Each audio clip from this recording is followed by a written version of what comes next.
今天开会的议题是改革北大的教学工作。这个话题呀，5年前是我当教育总长的时候提出来的，今天呢，才能真正的去践行。由此可见，改革之艰难呐。面对这么艰难的改革，必须要有一个条件呐，那就是团结。改革的第一步是要成立学校的评议会，这个评议会由校长和各科的学长，还有教授评议员组成，在全校每5个教授中间去选出1名评议员，校长是评议长。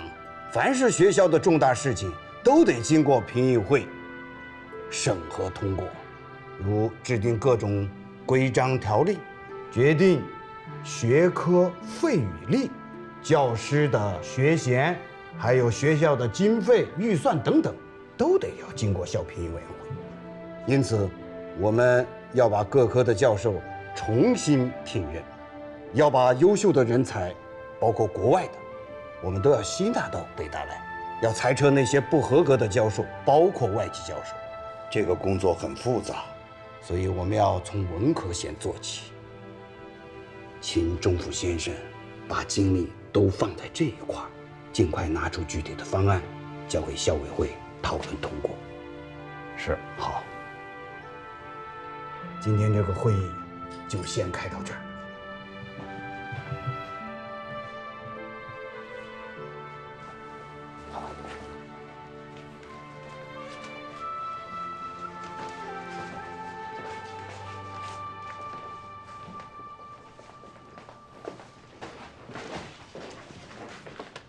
顾教授，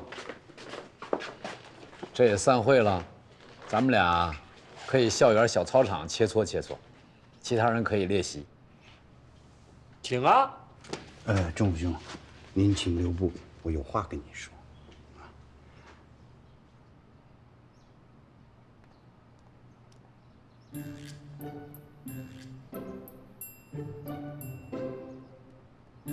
来，我们坐下聊一下。钟府兄是研究中国历史的，你可知当下他使我想起了中国历史上的哪一个时代？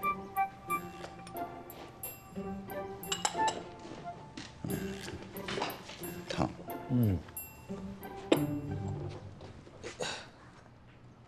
先秦的春秋战国时代。哦。当时那个时代是个什么状况呢？西周灭，礼乐崩。当时啊，没人知道往下该如何走，所以大家都在寻找出路。可是关键点在于，是那个时期啊，没有一个统一的王权限制，于是各种各样的学问就出来了。你说你的，我说我的，于是争的就不亦乐乎。是啊，百家争鸣，好不热闹。所以啊，文化是政治的先导。钟府兄，我不知道你发现没有，我们现在很像先秦的那个时代。无论将来发展到什么时代，它终将是以我们今天所倡导的新文化为先导的，也是以旧文化的决裂为基础的。不，我不同意你的观点。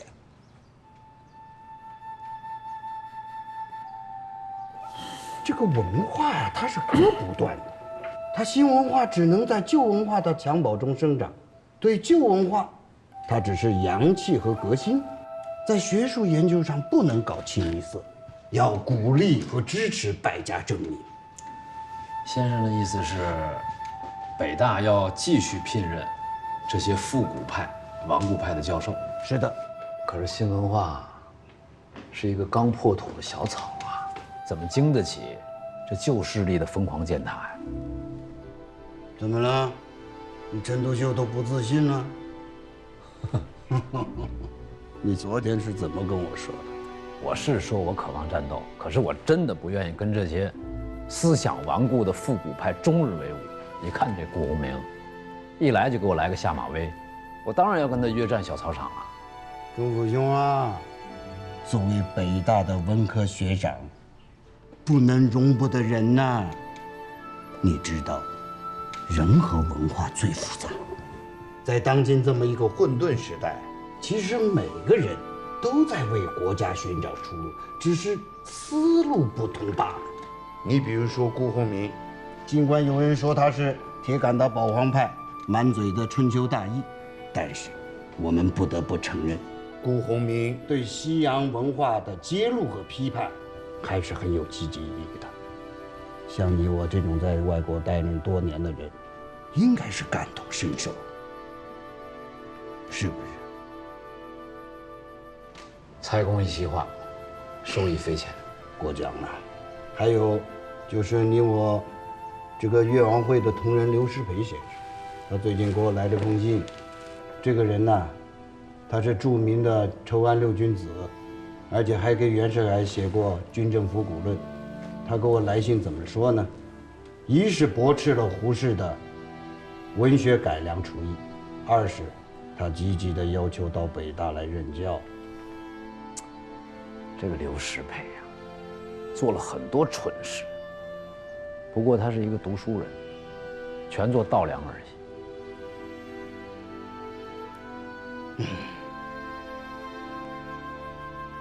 钟福兄啊，我的理想，北大，它要成为群贤毕至的学术大舞台，因为只有这样，才能滋生出健康的新文化。我请钟福兄到北大来任文科学长，概源于此。建民兄，哎，现在我非常怀念我们在一起做炸弹那时候。哦，至少那时候你说话不绕来绕去的。我懂了，你的意思，不仅要把辜鸿铭留下来让我跟他接着战斗，还要把复古派的老顽固刘师培也要请进北大来，对吗？蔡公匠心，我悉心领会，不负重托。谢谢钟福先生。同学们，文学革命之气韵酝酿已非一日，其首举一旗之急先锋，则为吾友胡适，与甘冒全国学究之敌，高张文化革命军大体，以为吾友之声援。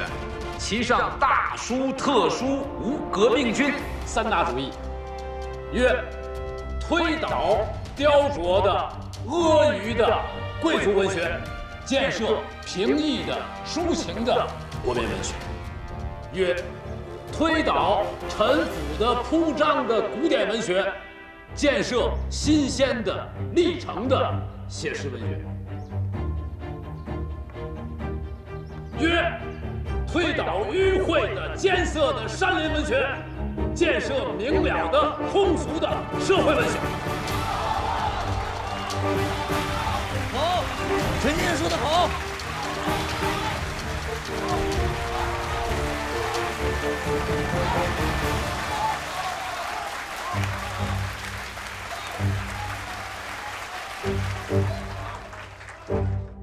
别动，别动！上课了都。别动，别动，别动！哎呀，哎，别动，别动！哎呦，上课了都。快点，快活，快活！哎呀，你能挺多久？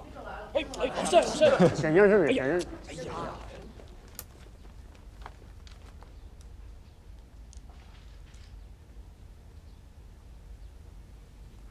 起礼。先生好。同学们好，坐。各位同学，咱们今天呢，奇闻共赏之。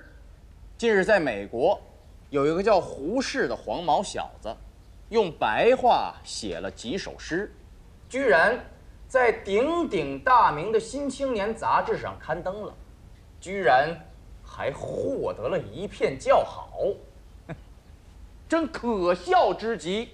我见此文，真是如见寂寂牛粪，令人食不下咽，思之如茅棚蒙营，惹人寝不安眠。故从即日起，我便要立一个规矩，那便是每日上课之前，我要用20分钟的时间痛批着白话文、白话诗，直到把它批到批抽为止。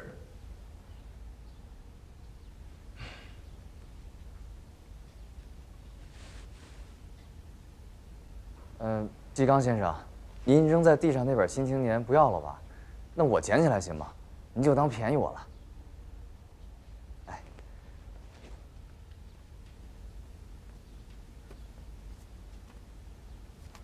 等等，把它放回来。不是不要了吗？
你到底是谁的学生？是我黄侃的门生啊，还是那陈独秀的孝子贤孙？先生，无爱无师，无更爱真理。好，既然你说到真理，那我就告诉你什么是真理。老师讲的就是真理，师道尊严就是真理。您那是强词夺理。郭新刚，你跟他嘟囔什么？他说您强词夺理啊！安静！郭新刚、邓中夏，你二人无视纪律，聚众闹事，辱骂老师，岂有此理！你二人给我消失！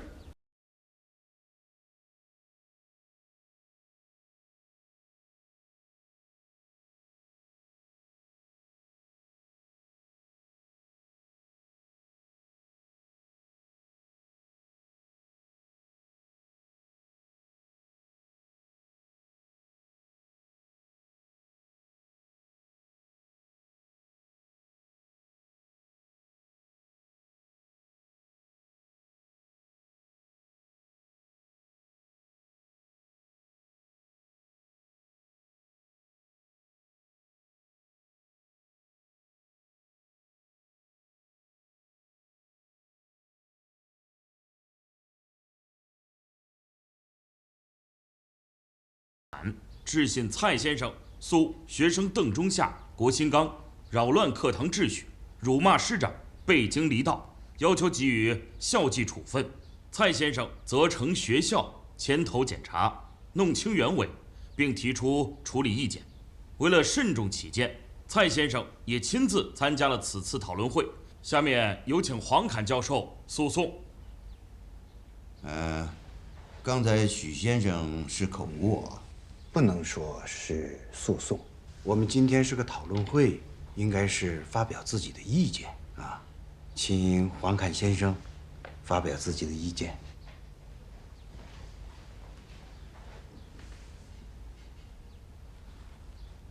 我们北大历来是师道尊严、有规矩、讲规矩的学校，可是近来在所谓新文化思潮的蛊惑之下，部分学生思想混乱、纪律懈怠，竟公然在课堂之上起哄、辱骂老师，真岂有此理！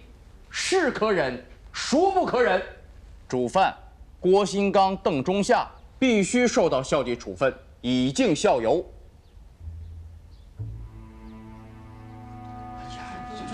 下郭新刚，这对他的脾气还有辱骂教授，是不是？师道尊严还有不学不说脾气还有辱骂教授，大家静一静，大家静一静，静一静，大家静一静。请邓中夏同学辩诉辩论。你发言吧。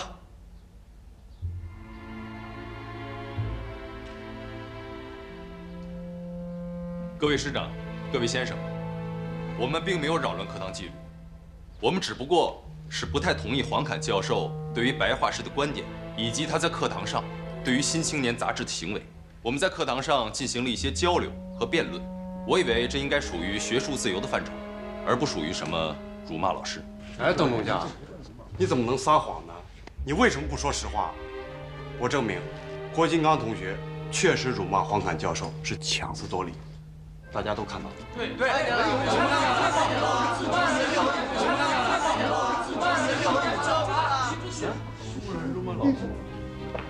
诸位先生，黄侃教授在课堂上以一己之见攻击《新青年》和白话诗，说《新青年》是牛粪苍蝇，说白话诗的作者是白痴，而且说他的话才是真理，且不容置疑。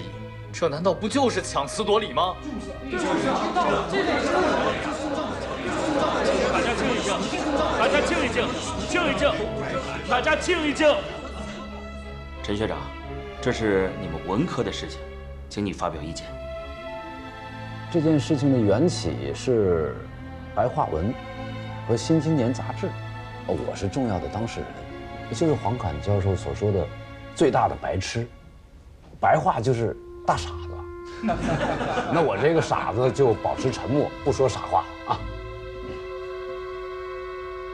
各位，我看事情的原委已经很清楚了，谁是谁非已然不辩自明。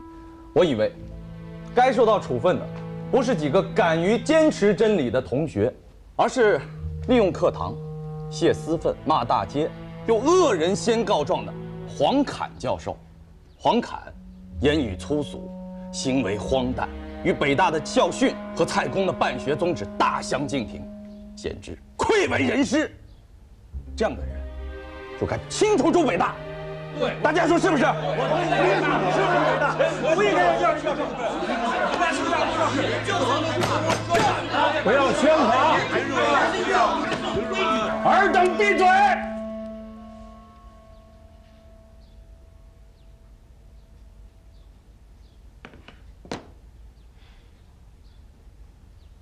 钱玄同先生，严重的把黄继刚出于公心，维护国粹，驳斥异端，何罪之有？完全是奇谈怪论。那同学们拥护新文化，仗义直言，又何罪之有呢？谬论、政论、异端邪说，拥护新文化，天经地义。大家都坐下，都坐下，听蔡先生讲几句啊。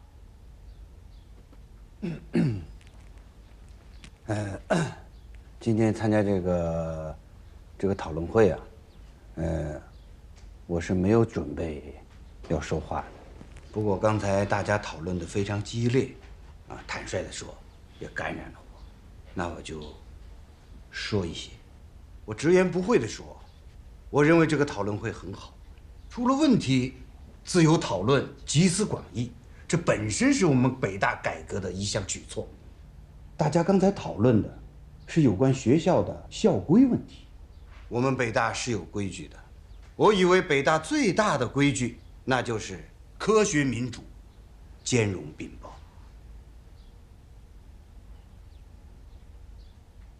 科学民主的前提是什么？是平等。真理面前人人平等，更何况师生呢？兼容并包，就是大家都能发表自己的学术观点，畅所欲言嘛。这应该是我们北大的学风。我相信，像今天这样的讨论，以后在北大会经常发生。我也希望像这样的讨论会，哪怕是再激烈一点，只要对教学有益，多多益善嘛。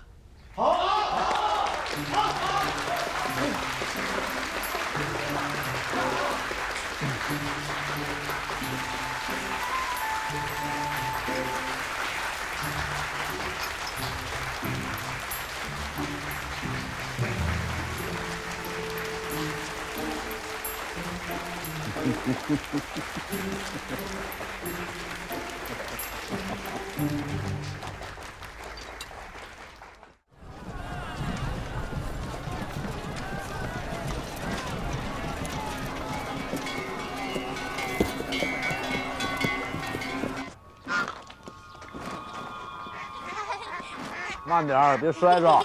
把他俩踩着了。哎呀，这日子一有了盼头就过得飞快，3个月一眨眼就过了。这3个月我倒觉得挺久的，老是有人赶着跟我吵架，战战兢兢，如履薄冰。得了吧，一个巴掌拍不响。知我者夫人也。夫人，别忙了，一来了就干这干那的，就不能歇息一下吗？我歇息了，这家什么时候能收拾出来呀？夫人，来过来歇息一下，喝杯茶。你那活放那儿我也能干。你干，你就会动嘴。哎，少给我添乱行不行啊你？你帮忙，越帮越忙。哎呀，我觉得呀，北京这冬天就是比上海舒服，屋里生了火，比外边暖和。上海的冬天，屋子里比外边还冷，年年的脚上都冻出好几处冻疮了。为什么？还不是出去摆地摊冻的。抹药了吗？抹了，但是他不听我劝，非得出去继续摆啊。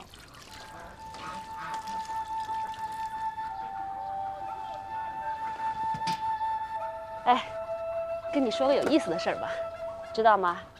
你走了以后，年年有一天突然上门来跟我道歉，说是以前我那么惦记他们，那么帮助他们，他都从来没有对我表示过感谢，实在太不应该了。还跟我说让我放心，现在他可以照应好自己，以后不会像以前那么逞强了。不会那么逞强，这脚上都出冻疮了，还摆摊儿，还不逞强？行了，他毕竟是个孩子，能这么想就已经很不错了。那天他跟我聊了很多，我觉得他现在确实比以前懂事，但是他现在很崇拜吴志辉，迷上了他的无政府主义，一心想去法国勤工俭学。现在带着乔年都住校了，不过他们还在新青年当编务搞发行。王孟邹也给他俩签了合同，按劳复酬，所以他俩的学习和生活都解决了。你就放心吧。去法国勤工俭学哪那么容易？法国正在打仗，什么时候结束还不知道呢。他们2个不能总待在那个法文补习班嘛。以前我是为了磨练他们，现在看来，他们还是到北京比较适合。我听吴志辉说呀，他他现在正和蔡元培还有李时增策划在法国要办一所中法大学。要是这事儿弄成了，那2个孩子不就有着落了吗？不能什么事儿都听那个吴志辉的。那人看似粗糙，实则有心计，面善心狠，让人琢磨不定。延年不能跟他走得太近。不行，我得给他写封信，嘱咐嘱咐他。哎，你写啊？你写，我说你写。另外，去药铺再给他买几盒虎标沙油冻裂膏，一块给他寄过去。这还差不多。祝福兄，我们在琉璃厂给嫂子淘换了个老玩意儿。哎，小心！哎呦，哎呦，这位是嫂子吧？我来介绍一下，李大钊，日本早稻田大学的才子，现如今跟张世钊先生一起编假银，也是我们《新青年》的同仁编辑。你好，赵师爷，北京高师附中的学生，首长的弟子，也算是你的校友。啊，你好，世言。郭新刚、白兰都是我在日本认识的校友。师母好，你们好。嫂子，您看看这个喜不喜欢？哎呦，太好了，这么好的东西。给您放在哪儿？啊，谢谢。那要不放那个卧室，啊，就那个房间。师爷，帮忙放进去。好，谢谢啊，真是好东西。想必您用得着。首长，我对你可是久仰了。你写的青春荡气回肠，我经常一个人独自吟诵呢，真是喜欢。嫂子，您谬讲了。其实您的诗我读过啊，婉约如李清照，让人心碎啊。哪是什么诗啊，就是些胡诌和发泄罢了。哎，我们先坐下吧，坐下以后你们再互相吹捧，好。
你们文科这次报过来的聘任教授名单，我看了，不错，考虑得很周全。但是有一个问题，一下子报这么多啊，他教育部不会批。我想啊，我们还是分批次、分不同途径给予解决。比如，像刘世培，啊，张世钊，啊，可以在教育部备案了。啊，先生好，同学好。至于年轻人，特别是那些名不见经传又没有学历的人，我们分途径、分批次给他解决。现在青年才俊主要分为3类，在美国的一般都有正规的学位，在日本的就很少有正式的文凭了，还有一些没上过大学，但是在国内小有名气，像刘半农啊、梁漱溟等。九州生气恃风雷，万马齐喑究可哀。我劝天公重抖擞，不拘一格降人才。龚自珍这首诗的后2句，作为我们北大聘任教授的总原则。所谓不拘一格，那就是要同学好，就要学会变通各种方式和途径。你比如说张世钊、李大钊，他们正在办假音离不开。尤其是张世钊，他跟我怎么说？他只做北大图书馆的主任就半年，半年之后我让李大钊去接替，这样大钊的问题就解决了。再比如刘半农，他没有学历啊，那我们就聘任他作为预科教授。总而言之，千方百计地招揽人才，让人才都拢到北大来。是啊，现在有一些人才呢，在外地，甚至是国外，一时还不能到位。我在想，是不是也要先考虑他们先进来，像胡适啊、吴虞这样的。那当然，胡适是不可多得的人才呀。他既然有，先生好，同学好，他既然有这个博士学位，聘任他破格也不会有什么问题呀。你刚才说到外地，先生好，同学好，有一个叫杨昌济，你认识吗？哦，他在湖南长沙教书，爱丁堡大学的文学学士。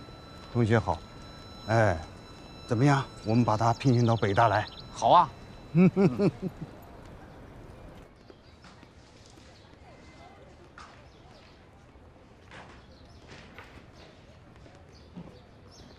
易先生，易先生，先生好。易先生，你这儿都忙得怎么样了？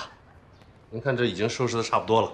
来，我给你们介绍一下啊，他是易白沙易先生，是咱们《新青年》的主笔之一，也是《孔子评议》的作者。先生，您好。你好。这位啊，是咱们的学生，叫毛泽东，他可是咱们《新青年》铁杆的追随者呀。这不，听说您来了呀，就缠着我，让我带他到您这儿来，向您请教一些问题。他呀，谈及国事，言中必有《新青年》，他还给咱们《新青年》找茬纠错。哦，是吗？那我倒要听听，你都揪出什么错来了？啊，先生，我认为陈独秀先生对《新青年》的6项标准呀不太全面。我认为至少要加上健壮的，而非体弱的。那些外国人不是经常说我们是东亚病夫吗？病夫是救不了中国的。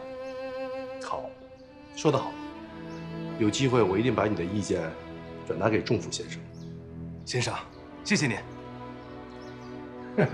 这样，你们呢就先聊，我还有事要忙，就先告辞了。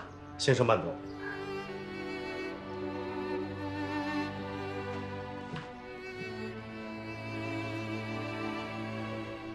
先生，我有一个不情之请。我呢写了一篇文章，想请您给我指点一下。好。啊，你请坐。好。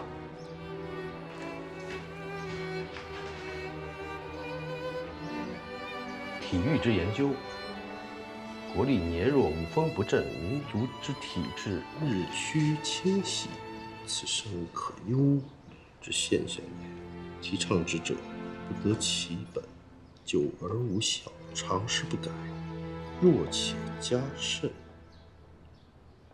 不俗啊，开篇不俗啊，还请先生多多指点。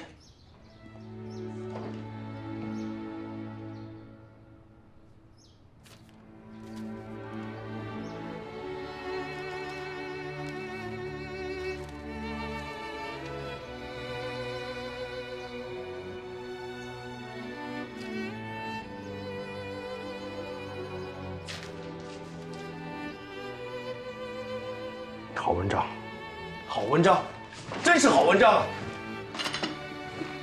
这还是我看过第一篇系统研究中国体育的文章。这对于推动新青年、新文化，还有我们推动的新生活，是有很好的效益的。老实说，我都写不出这样的文章来。先生，您过奖了。这样，我给你写一封推荐信，你把这篇文章寄给北京的陈独秀先生，我相信他一定会堪用的。先生，如果您觉得这篇文章写得不错，我就马上寄给陈独秀先生。至于推荐信，就不用了，我怕影响陈先生的判断。好，有出息。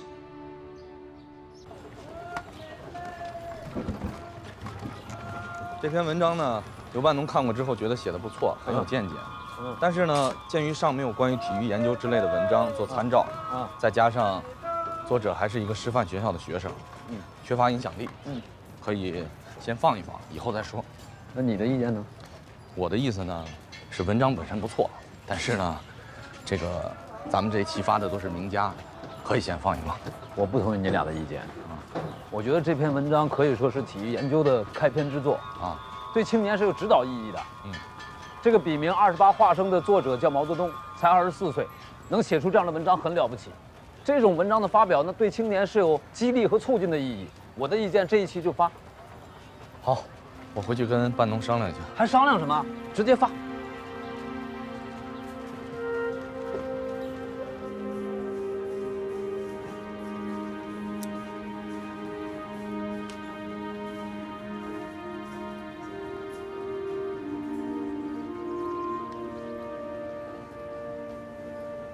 各位，今天是我们北京大学第1届评议会议，议题是研究讨论北京大学文科教授聘任的名单。现在，请陈独秀学长来给我们就名单做说明。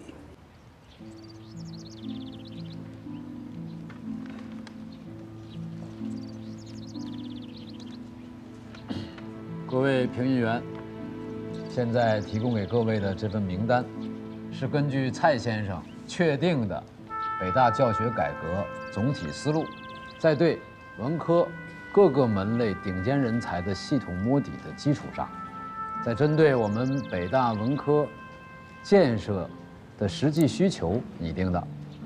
按照蔡先生立足北大长远发展的指导思想和不拘一格降人才的用人原则，我们这个名单对中青年人才给予了较多的关注。总的来说，这份名单大致包括3种人才：一是在学界公认的有成绩、有影响的专家，如张世钊、辜鸿铭、杨昌济、刘师培、黄侃等；二是国外留学学成或即将归国的、已经崭露头角的青年才俊，如蒋梦麟、胡适、徐悲鸿、高一涵、李大钊等；三是没有学历，但确实有真才实学且已小有名气的英才，如梁漱溟、刘半农等。特别需要说明的是，我们这是一份分批、分等次、分不同聘任途径的大名单，实际上是一份资格名单，并不是我们马上就要聘用的名单。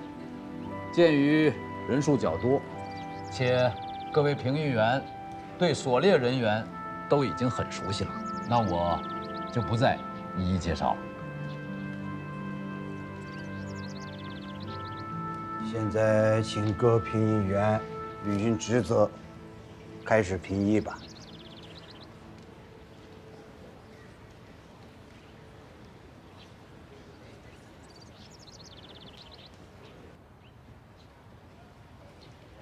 我以为，北大教授的标准，应是德才兼备，以德为先。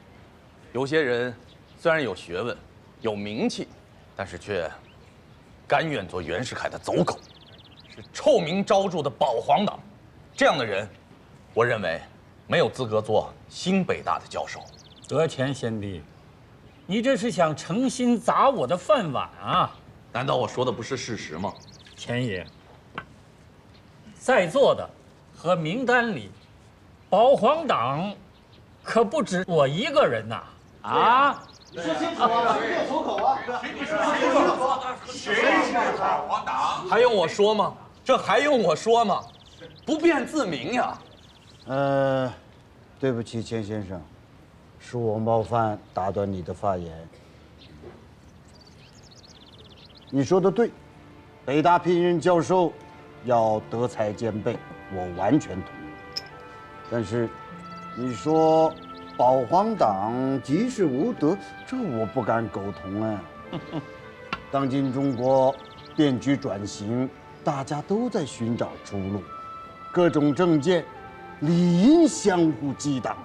我北京大学是教书育人、研究学问的地方，各种学术观点争论呢，它是个正常现象，正可谓君子和而不同嘛，更应该兼容并包啊。比如说，文化研究、维新还是守旧，都可以各抒己见，百家争鸣啊。为此，这个先进的文化才能脱颖而出啊！陈学长，您是新文化的旗手，您说说看，今天在座的当中有哪一个因为是尊孔，他就是无德呢？我从来不认为尊孔即是无德。尊孔分为两种，一种是学问尊孔，一种是政治尊孔。这个孔子儒学原本是春秋诸子百家中的一个流派，一种学问，博大精深，源远流长。